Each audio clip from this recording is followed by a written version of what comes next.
Hello and welcome to the channel. My name is Sean Huggins and this is Europe with Hugs. Thank you so much for being here. Today we're checking out a video called Why American Football Lost. Oh, compared to the rest of the world of football, aka soccer, as we call it.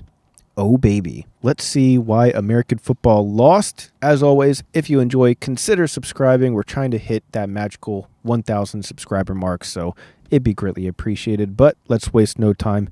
Let's hop straight in. The NFL is the richest sports league in the world. They make more money than the NBA, NHL, and the Premier League combined. Oh my gosh. 17, what is this? Numbers in 2021, billions of dollars. $17 billion? This is actually very surprising to me because of how much bigger football is compared to American football. This kind of actually just makes no sense to me, to be honest. Like, I know that there's like a lot of different leagues around the world, and I'm sure if you add all the leagues up... Actually, wait a minute. Down here is freaking MLS, the American Soccer League. That has 1.5 billion. That's almost as much as some of these other big name leagues.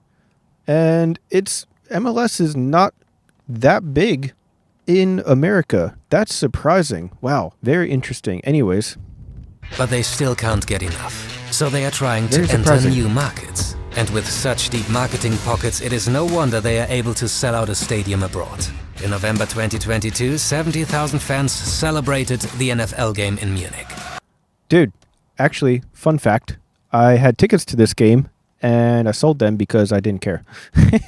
I won them in like a contest or something, and then I sold them because I was like, I could just go to an NFL game in America whenever I want. I don't care about this. So, yeah. The clip of the German crowd singing Country Roads went viral because it showcased the successful melting of two very passionate fan cultures. Even Tom Brady said it was one of his greatest football moments ever, and the guy has won pretty much everything there is to win in his sport. But as successful as all of this sounds, there is another, slightly weird part to the story. One about a bizarre league that involves Donald Trump, an elephant, and how they accidentally helped association football. What? Welcome to Athletic Interest and how the NFL failed in Europe. Ooh, here we go. American football has one big problem. There is a 7-month break between the Super Bowl and the beginning of the next season. It's the biggest gap without any matches in all of the US sports. So the NFL and TV broadcasters saw an opportunity to host more games in the spring. In the late 80s... It's also kind of crazy that for the NFL, each team has one game a week, and actually less than that because there's like bye weeks and stuff where you don't have a game, but like we'll just say one game per week. There's other leagues where teams are playing multiple times a week. You would think that would increase the revenue at least a little bit, but I mean, it's just so weird to me that the NFL makes the most money out of any league in the world. That's just crazy.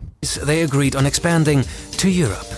By bringing their product to a new market, the NFL hoped for a lot of new fans and cash. It was a very lucrative time to enter the market. European football was nowhere near as big as it is today, and a huge market was up for grabs. They were also hoping to create a farm league to develop talents. But the project got off to a rough start. It was even difficult to find a name, and the NFL can blame Donald Trump. He had... What the frick? It always comes back to this frickin' Cheeto. Acquired rights to the name International Football League, the preferred choice of the NFL. Trump was not willing to sell, so the NFL went for the World League of American Football. Wow, it's a terrible name. The World League of American Football. Terrible. Terrible name. International Football League would have been a lot better. Interesting that the Cheeto didn't sell. He probably could have been using that money for lawyers after his 30-something convictions of whatever crimes he's committed. In 1991, the league started to tackle Europe, funded by the NFL franchises, which invested $50,000 each to get the World League running. TV broadcasters paid more than $25 million for the first season, and probably none of them ever saw their money again. Although the World League had a promising start. An average of 25,000 people attended the first games. But the hype didn't last long. The TV ratings were miserable, the league made a huge loss, and after the second season, the NFL decided to close it. But giving up was not an option. After 2 years of brainstorming and rebranding, the World League came back, with a narrower focus on Europe. The NFL then tried some really weird things to gain traction. For example, they decided to let an elephant, an animal neither native in the US nor in Europe, present the league's trophy. Tailgate parties attracted more people than the actual games, and the cheerleaders were bigger stars than the players. Rebranding the league again, first as NFL Europe League, later as NFL Europa. NFL Europe League. National Football League Europe League. Huh? NFL Europa. National Football League okay, that one's not bad. But National Football League European League, that is terrible. Who is running these organizations? Didn't do much besides proving the lack of vision by the NFL. The project was burning $30 million a year, almost $500 million in total. So eventually, the NFL pulled the plug. The two reasons why the league was originally founded backfired in the long run.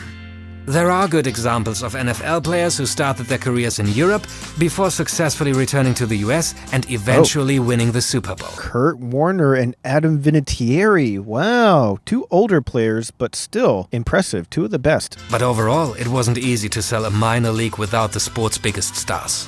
Besides the lack of vision, there was simply a lack of quality.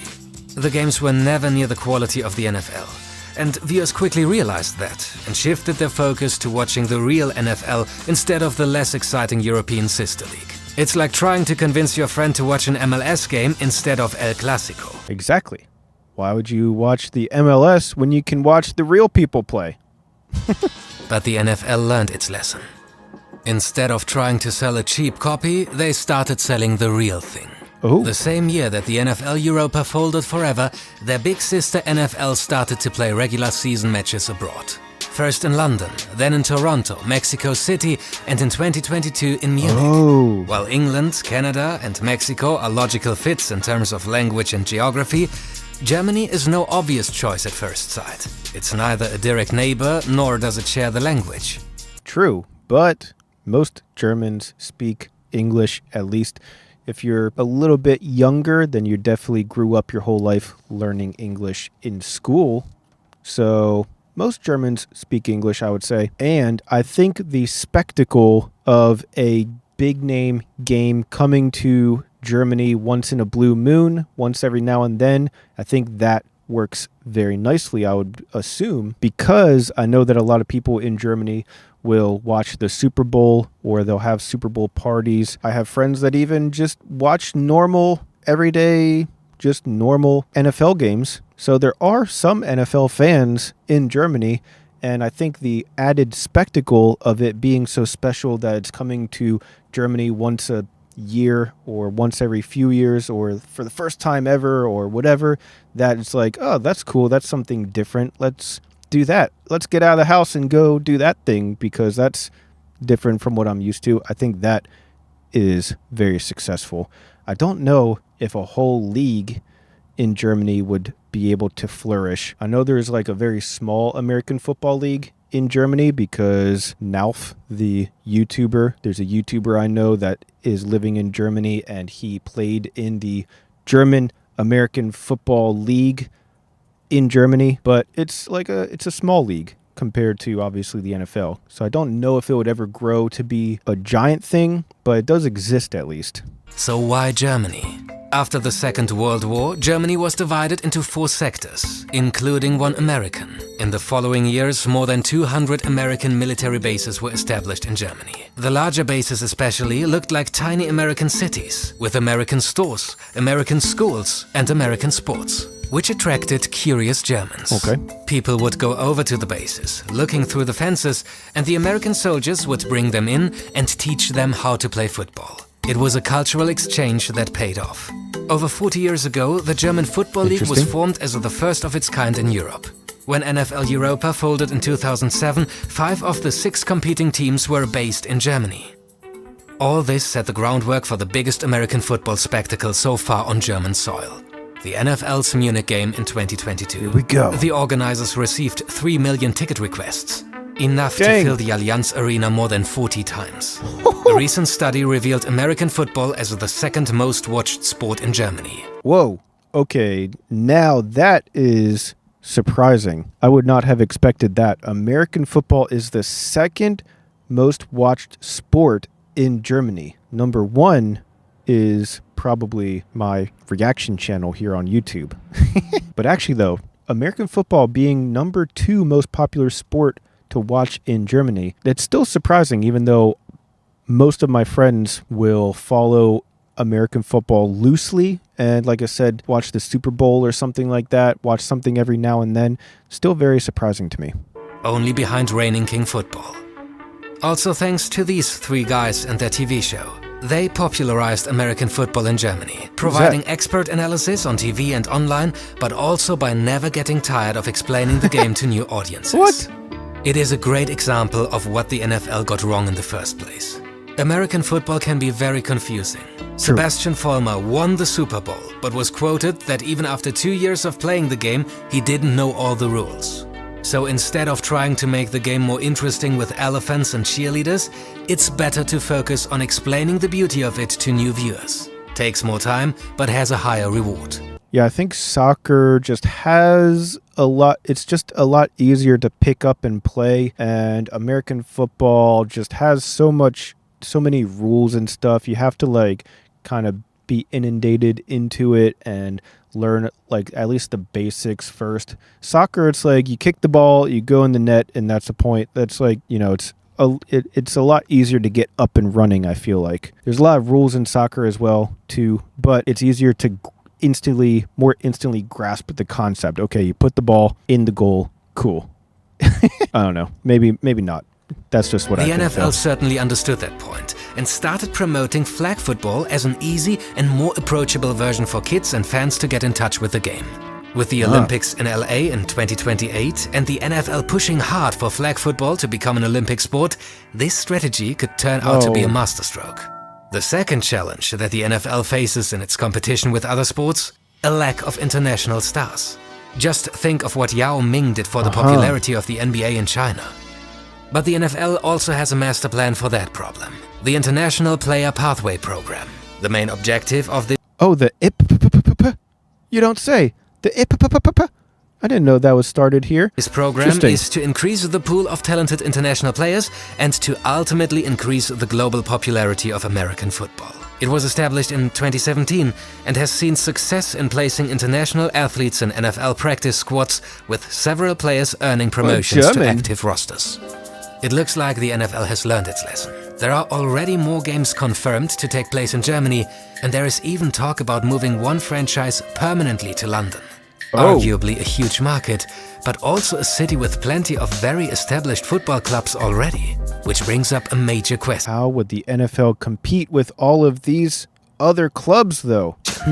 In today's globalized world, it might ultimately come to a battle between American and association football for the hearts and cash of the fans. Both would be well advised to pay attention not only to the money, but also to how to sustainably grow the sports entrusted to them. In the end, the fans will make the vote. Whew. Yeah, that's a good point. In the end, the fans will take the vote, or make the vote, or whatever that guy said at the end.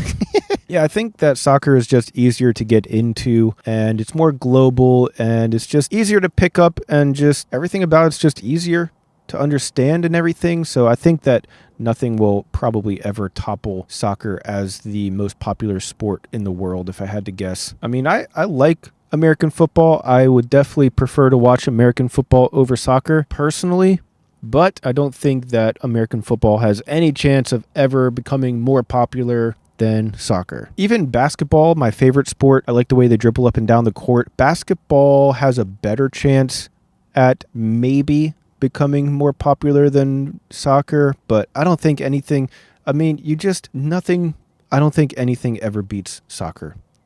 You know, I don't think anything does. But I'm curious, as always, what you guys have to say about it. What do you think? Do you think that American football could become as popular as soccer, or even more popular than soccer? Or do you think that soccer will one day dethrone the NFL as the most popular sport in America. Ooh, I'm curious what you guys have to say about it, so let me know your thoughts down in the comments section below. But that's all the time that I have for today, so thank you guys so much for being here, and I'll see you guys next time. Peace.